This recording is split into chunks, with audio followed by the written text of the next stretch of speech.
Future Sense is a podcast edited from the radio show of the same name, broadcast on Bay FM in Byron Bay, Australia at bayfm.org. Hosted by Nick Jeans and well-known international futurist Steve McDonald, Future Sense provides a fresh, deep analysis of global trends and emergent technologies. How can we identify the layers of growth, personally, socially, and globally? What are the signs missed, the truths being denied? Science, history, politics, psychology, ancient civilizations, alien contact, the new psychedelic revolution, cryptocurrency and other disruptive and distributed technologies, and much more. This is Future Sense. You are tuned now to Future Sense here on Bay FM 99.9 with myself, Nick Jeans, and my co-host, Steve McDonald. Good morning, Steve. Good morning, Nick.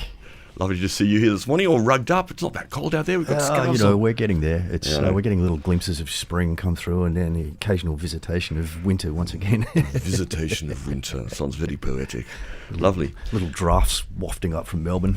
Now, we are in the Radiothon, and the theme of the Radiothon this year is Celebrate the Difference. We like to say on this show, though, it's in a sense more about celebrating what we share. And what we share, I think, in response to life conditions on this planet now, to many things, and of course for everybody it's different, and our take on and our understanding of and what's important to us, our value systems are all somewhat different, you could say. But what we probably share in this show is an understanding that there is change coming on this planet, and we are probably involved in it.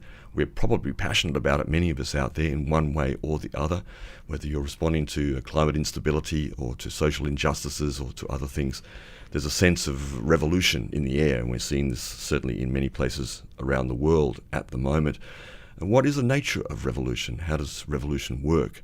Is it the same as evolution? Are we revolting against something, or are we revolting, so to speak, to create something? I'm just revolting. I'm glad you finished that sentence, Nick. So how are we looking at this today, Steve? Well, we're going to look at polarisation and revolution within the change process, how they play out, and we can see those things happening right now in global current affairs. Absolutely. So we'll talk about some examples as well. Yeah, very good. Let's start with some music, though. And we've been listening. We travelled actually up to Brisbane on Saturday, Steve and I, and our good friend, the Texan Elf, who's often a guest on the show, Mitch Schultz, is probably listening out there. Good morning to Mitch and to all of the other listeners out there. We went up to Brisbane to show the film From Shock to Awe, which we showed last weekend in Byron to great success. We had a really successful drive up to Brisbane and a showing up there, which was wonderful. It was great. It was also the very first gathering of the Brisbane element of the Australian Psychedelic Society, which was wonderful too. And if anybody's interested in following that up, or perhaps contacting the Psychedelic Society, psychedelicsociety.com.au, I think is the website. Very good. Find them there. You're resonating right now on Future Sense with Steve McDonald and Nick Jeans. And many thanks to the business subscribers who have already done so this time in the past and re-subscribed or subscribed anew. And I'd say in terms of our theme today here on Future Sense regarding change, evolution, revolution, it's probably really good for business to know exactly what's going on in terms of how to approach the many challenges that we have. So this station, I think, is probably one of the great alternative media outlets that still exists quite strongly in a powerful little place like Byron Shire, like this region, the northern regions of New South Wales. And we are a voice which is important because we offer different information, new information, a different take on the same old stories. And today we're doing just that, looking at how indeed we change and how revolution factors into that. What is revolution? How is evolution positive? And where perhaps does it come up against the same old, retreating back to sort of earlier versions of itself, you could say. So we're going to give a little bit of an overview, Steve, of that, the process of, I guess the roller coaster is the word you use, because I think most people do feel like they're on a bit of a roller coaster these days. That's right. We, on the drive to Brisbane yesterday, because we drove past Movie World and saw quite a spectacular roller coaster there. Absolutely. On the side of the road. So we're in, just to give a context for the discussion today, as usual, we're talking about the global consciousness shift that's underway, which in most places around the world, and certainly in terms of the dominant global paradigm, is about moving from individually oriented values, which were dominant during the scientific, industrial or modern era, to the community oriented values that are emerging with this new paradigm that some people might call postmodern or relativistic.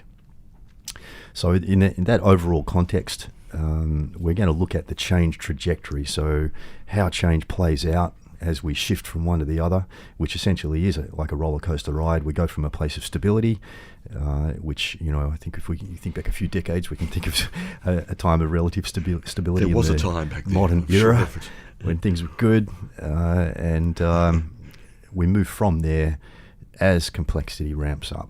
We start feeling the stress, and we find that our ways of living, our values don't quite meet the requirements that we have of them. They can't cut it anymore, simply because they were values that emerged in a much simpler time. They were very, very appropriate for that time, but they no longer work due to the extra complexity, the extra things that we have to consider, pay attention to, and work with. And so the moving from stability to stress, we typically wake up one morning and think, something's not right and I don't know what it is. And that not knowing is a really significant aspect of this change process. And many people I know find themselves in that place now of not knowing what to do, not knowing what's wrong, not knowing how to describe the problem, which makes it very, very difficult to find a solution. Yeah. And the first thing we typically do as humans is we think back to a time when everything was good. And typically that's not back to the previous value set, like in this case, the modern scientific industrial value set, but we go back to the set before that, which incidentally is a communal value set, because these paradigms alternate between individual values and communal values. And so, subconsciously we're aware that we need to rethink our values in terms of community, which is taking us back, that regression back to that older version of community values, and there's certainly some learning to be drawn from that. And I think that's why in these times of change, a lot of people are talking about some of our earliest communal values, which are the communal values that come from the indigenous tribal ways of living, right? And that is valuable in itself, is to reflect on those things. However, it's not a matter of resurrecting those values. It's a matter of learning what we can from those older value sets and then crafting a new, more complex, more capable value set based on those foundations. Yeah, beautiful. Yeah. And so we get this polarization because the overall change itself is taking us from what you might call an I, me, mine set of values, to steal from the Beatles, to a we, us, our set of values. We are moving between those set of values and consequently feeling pulled in one direction or the other direction, and feeling this polarization. And that's playing out, of course, globally, particularly, I guess, in politics is one of the most prominent ways it's showing up. And we need to be versatile and agile during the time of change to know that sometimes one value set will be appropriate and other times the new value set, the emerging value set, will be appropriate. And to be able to notice and shift our own approach during the time of change to suit. And certainly if we try and hang on rigidly to the old values, things are just going to get harder and harder. And again, I see people around me right at the moment experiencing very much that in their personal life. And these patterns, it's important to remember, are not just global patterns. They're very personal patterns as well. They're fractal patterns of change that we talk about on this show. And so they play out in your personal life. And they also play out in global politics and large-scale social patterns as well, which is kind of cool, really. It's kind of cool. Can I ask, though, there's a bit of a split there, though, isn't there, in many people between aligning themselves to one or the other and not being able to integrate, in a sense, the paradox of being able to do both at the same time where necessary. It's very difficult. It's not something that we do most of the time. Most of the time we're comfortably in a value set and we don't have to worry about swapping and changing. But in this period of change, it's the elastic band is getting stretched, the tension's being created, and just like when you go to the beach and watch the tide come in, the waves roll up the beach, but then they go backwards again, and they roll up the beach and they go backwards again. So you got to kind of go with the flow in that respect and appreciate that it's not a linear trajectory. I think it's very interesting when you use the metaphor of the beach itself and the waves. Pretty well everybody, I think, loves the beach, and I think there's something resonant straight away. And when we see that tidal movement, it's such a beautiful thing, and something in us knows that's how life actually works. But we haven't been taught that way. We've been taught that it's a fixed, rigid system, one way or the other, that we're sort of born into, set into, and that's pretty much it. And we seem to be in a time where we're starting to be aware of this movement, this in and out flow, internally, ourselves, our personal level, and on a communal and a global level. Absolutely, and that's part of the evolutionary shift itself, is opening up to these deeper understandings, more complex understandings of how things work generally. Yeah. And so that stress and the regressive value search, it builds the tension. It does polarize, and in the polarization of different social groups, we see further tension building, and then eventually we fall into chaos of some kind, and we can see the early stages of that emerging globally at the moment. And of course, we're not fully in the chaos yet. No. It seems there's more to come. And then eventually the chaos is like the alchemist's pot, where everything gets boiled up and transformed, and eventually there is a breakthrough of some kind, and this is the revolution. So in today's show, we're particularly talking about this polarization step and the revolution step. And that breakthrough is a tipping point. It's a time when it becomes clear where we're headed. It becomes clear how our values need to change, and we move then into a time of renewal and integration of those new values, learning how to reshape our lives and our thinking, our ways of being to fit with these new values and follow these values as guidelines. And then over time we come back to stability once again. And the stability in this case, with this massive global shift that we're going through, which is playing out over decades, of course, the new stability will be a new communally oriented way of living on a global scale that becomes a dominant paradigm. Yeah. That retrogressive force to go back to the previous communal value system, which is articulated in the agricultural systems, particularly in the great religions and those sort of institutions of our societies, which basically create precepts and rules and regulations that you can live by and receive sort of future rewards and so forth. So there's a lot of retrograde steps towards that, sort of the increase of awareness of our alignment to religions variously, despite the fact that they're also being contested at the same time in so many ways, as we're seeing with some of the scandals that have occurred and so forth. But that movement back is quite a potent one. There's a lot of there's safety in numbers, there's force in numbers. As people retrogress, I can see how many people are sort of aligning themselves because other people are aligning that way too, and that feels comfortable to them. But it's not actually solving the problems. It's not actually moving forward. Well, that's a very interesting statement. It is, in a sense, it's part of our subconscious knowing that we need to move to community, right? And because we can't see into the future, we can't see what the new paradigm, the new communal paradigm is like, then we gravitate towards community as we know it, which is the old version of community. Mm-hmm. And in doing so, we create further tension because going back to those old, simpler ways makes us even less capable of dealing with the complexity which is driving the change, right? Yes. So by doing that and by building the tension, we actually accelerate the change process. We create more motivation to change because we can see that things are not working, even more extremely. Chaos actually comes quicker then in that situation, so that the impulse for actual the alchemy to occur is stronger. It is stronger, that's right. Yeah, it turns up the heat on the fire, basically, under that cooking pot.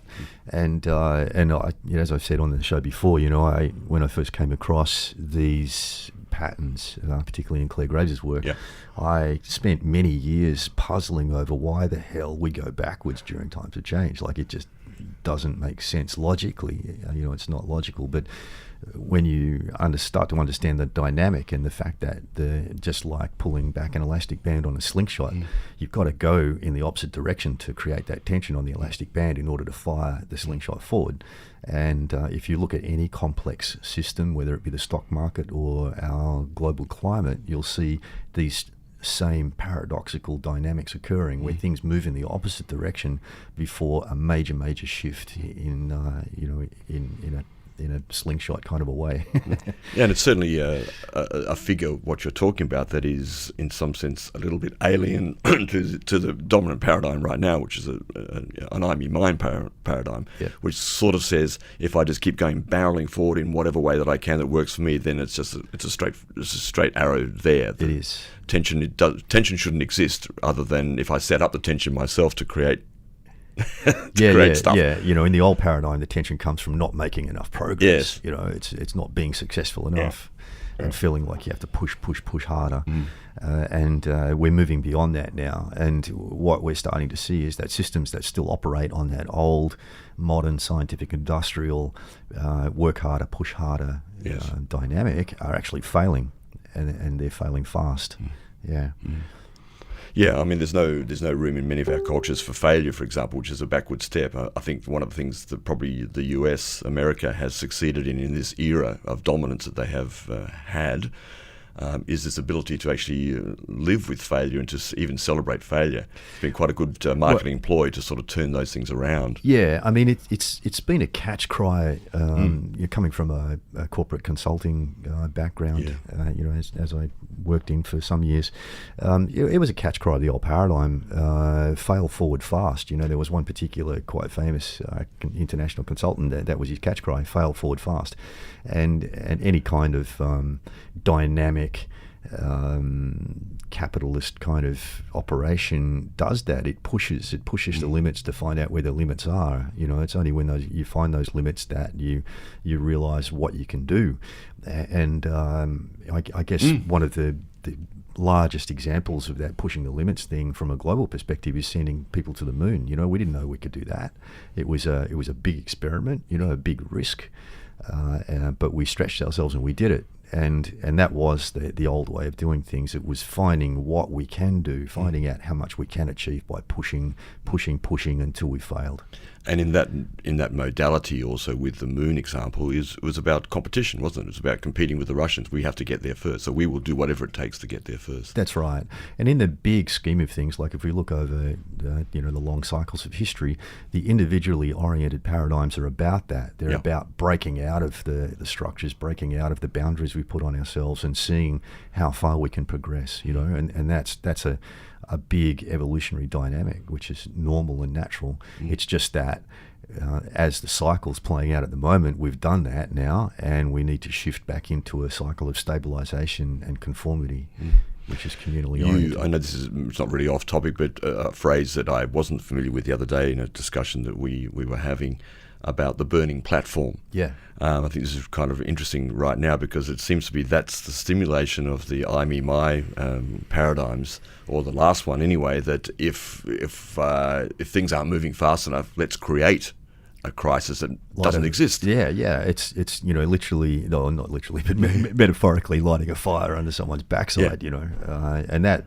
kind of language probably still is common in the corporate world. It was very common in the organisational change world that I used to work in, was this idea of how do you get people motivated to change when they're comfortable, and the idea is we'll light a fire under their backside. Is the obvious thing, and that was the general expression, was create a burning platform, and that was and still is a very common strategy used by change agents, and I can't help comparing that to the whole climate issue. It's like we've created the biggest burning platform ever, which is this story that the whole world is burning up, which is a very linear story. It's classic layer 5, modern scientific industrial era language, which says to me that it's crafted by the old paradigm, and consequently it's most likely to have a hidden agenda that hasn't been made public yet. You could probably extrapolate and say that the burning platform could also be false flag operations on a large scale. These kind of absolutely, operations. Yeah. It's another expression way of the same thing. Describing it for sure. Yeah. For all of you out there, strangers in a strange land, you're grokking Future Sense here on Bay FM. Yeah, and you are tuned to it 99.9. You are with Future Sense here on Bay FM through till 11 o'clock, and you can text in, as you probably know, on 043734 1119 and talk to us, speak, say your piece here as part of the community, in fact. And Radiothon is on, clearly you know that. You're probably getting a bit tired of the announcements. I think they're pretty good though, enjoy them. 66807999 or bayfm.org, and you can subscribe right now. It'd be really great.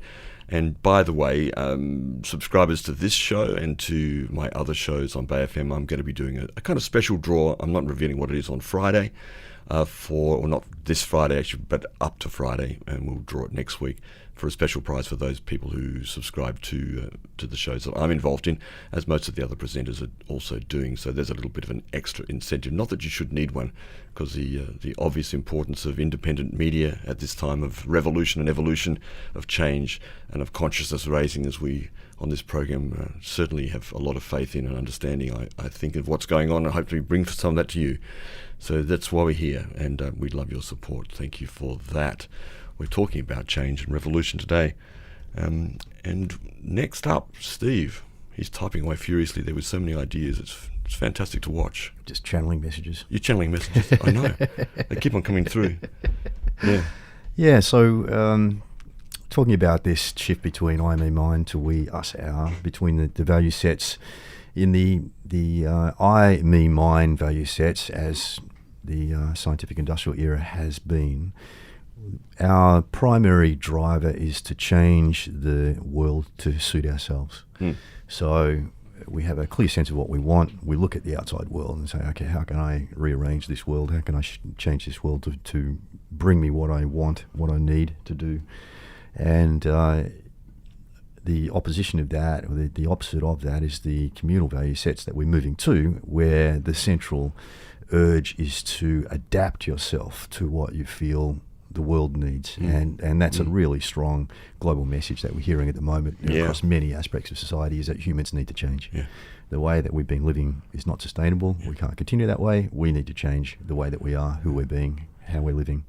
It's also spoken to us, of course, quite a lot as being wrong, the way that we're living now, which, on one level is true. We've lived extravagantly, we've lived abusively on this planet, we've used resources, we've used each other in ways in the last several hundred, if not thousands of years in these ways. But is it appropriate to see things as wrong or just changing? Because there's also this, you're wrong, that's wrong, we're wrong. Yeah, look, it's natural. It's absolutely natural when we change between value sets within the first tier of consciousness. So that includes everything from when we first became human as hunter-gatherers right through all of the eras and up into the emerging era, this relativistic, which is still, it's the last kind of layer or stage within the first tier of consciousness, as Claire Graves described it in his research. And within that set of 6 different paradigms, so we're talking about hunter-gatherer to traditional tribal to martial, egocentric to authoritarian, agricultural, and then the scientific industrial, and the emerging relativistic or postmodern. Each one of those changes between the paradigms will normally result in a rejection playing out, and that's part of the unconscious motivation to change, is to feel like the old is bad, the new is good, and that's giving rise to the kind of language that you're talking about. So it's predictable, it's normal. It's also a sign that we're still getting shunted around by these change dynamics in a subconscious way, an unconscious way. And the big opportunity that we're facing now, and which is starting to emerge already, is this momentous leap in consciousness, which actually takes us beyond the relativistic postmodern into what Graves called the second tier of consciousness. And this is essentially a massive awakening. It's the big shift that's been predicted in many, many different cultures throughout history. Graves called it the momentous leap, and it's also a massive increase in our coping capacity. So one of the reasons that we're feeling so much pressure as humans on the planet at the moment is we can see all these ways of living that have been unsustainable. We can, and also in the natural cycles of the planet, massive problems that are arising and are also compounding and converging. And we're feeling overwhelmed by the complexity. Many people feel very, very fearful about how we will and if we can solve these problems as a species. And it's also quite normal and common for people, when they start to grasp the enormity of these issues that we're facing, to start to worry about survival of our species. Will we survive as a planet? And of course, it's giving rise to organisations like Extinction Rebellion, which are explicitly saying that if we don't get our act together here, we're going to go extinct. And to add to that, there are massive natural cycles at play, including what seems like a sixth great extinction of species generally on the planet. And I think it's really important to understand that, yes, we are part of this system and we are playing a role in what's going on. We're a part of these natural cycles, but there have also been 5 similar major extinctions on the planet before that we can't really blame on ourselves. And so there's a balance there of understanding that, okay, yes, we're part of this, we have a role to play, there are things that we need to do, but also there's a danger in getting lost in the despondency and becoming ineffective. And that actually, I went to the latter part of the Amazon fires gathering that the local Brazilian community had here in Byron Bay yesterday, and that was one of the things that was pointed out by the spokesperson there, who I think was probably Gabriella, who was interviewed. Was we need to be mindful that we don't get lost in our despondency and become ineffective, because if we allow ourselves to be overwhelmed by the enormity of the problems that we face, then we are less likely to play a constructive part in resolving these issues. And someone who's texted in, I think it's Melody, has texted in and said that the world is on fire. Burning would surely be the direct result of misdirected, scattered fire energy, yang, male energy, that only when the balance is redressed with the emergence of the female, yin energy, can we move forward, ? Yes, there's truth in that for sure, that this is a cycle. And I think part of the trap that we need to be careful of falling into is, to get lost in moralizing and judgment and saying this is wrong, and because that really is just depressing. And to understand that this is a natural cycle, and just as it shows on that yin-yang symbol, the ancient Tai Chi symbol from Taoism, is that these things change. And when one energy reaches its pinnacle or peak, the seed of the other is born out of it. And once we can understand that dynamic, then we can understand how to work with these things, and not to if you just think about that Tai Chi symbol, when, for example, the yang energy reaches its maximum, not to die in a ditch because that's happened, but just to realize that actually we can celebrate the end of this era and the birth of a new era, and to trust that the cycle will continue. And I think that's something that's really perhaps missing at the moment, and it's understandable that it's missing, because most of us don't understand these patterns of change. It's not something that we get taught in school, but ultimately there's no such thing as an ending. Every ending is a new beginning. Mm-hmm. Another, Sandy has written in also, second text here, interesting old world paradigm perspective, the world is so effed up, from that song before. According to who is it effed up, and kind of what you're saying here? Perhaps all part of the bigger plan for us to change and grow together now in a century starting with 2! Thanks for another great show, Sandy. So that's right. Whose definition of effed up is it? And is that the best approach for us? Is the best posture to say it's effed up?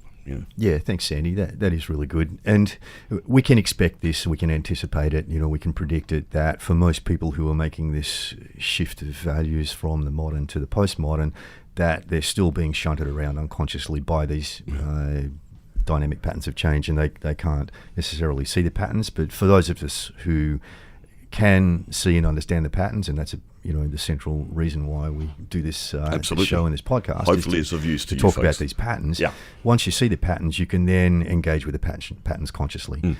And I often liken this to crossing a rapidly flowing river that has different currents in it. And if you don't understand where the currents are, then it's very, very scary when you're forced to jump in the river and try and make it to the other side, because you don't know which way you're going to get pulled, whether you're going to get pulled under the water, whether you're going to go around in circles forever in an eddy or whatever. But once you sit, watch and see the patterns, then it becomes much, much easier, and you can pick where you jump in the river and go with the flow. Yes, going gung-ho, trying to go directly across a river like that is probably not the best option. No. But it's true that this natural evolutionary dynamic, which gives us the motivation to make a regressive value search, that was designed by evolution to point us in the right direction up until the point where we can see for ourselves. And right up, up until this time in history, most of us haven't been able to see for ourselves how the flows occur within these change dynamics. And with this momentous leap in particular into second-year consciousness, we are waking up. We're becoming conscious of our own programming. Of the evolutionary process itself. Yes, to use a computer analogy, it's like we're all of a sudden, it's like the Matrix movie, we can see the code and it's like, everything makes sense now. Yes. And once we see the code, we can start to mess with it. We can start to play with it. We can edit our own code. Ooh, liking that. Hey folks, if you're editing your code out there, let's hear from you on the text line 0437341111. We'd love to know how you're editing your code. Exactly. And various spiritual teachers, have spoken about this in the past, using language like we are made in God's image or we are gods. And unless you sort of understand the detail, the context of things like that, they sound flaky and ridiculous. They don't really make any sense. But once you grasp that we are getting to the point where we can start to see these underlying dynamics, we can see how we've been pulled around by these natural unconscious urges and instincts. And we're starting to be able to map them out. So that map that we're building, the map of navigating change and the map of the paradigms that lie ahead of us, it really does give us, in some sense, a godlike capacity to have more control over our own experience in life and to, craft that in a wise way. Like that. Very good. We'll leave it there for that section. We'll take a little break here. Crafting your own reality, becoming aware of your own power within the structure of the whole, becoming conscious of the evolutionary process itself. You've been listening to Future Sense, a podcast edited from the radio show of the same name, broadcast on Bay FM in Byron Bay, Australia, at bayfm.org. Future Sense is available on iTunes and SoundCloud. The future is here now. It's just not evenly distributed.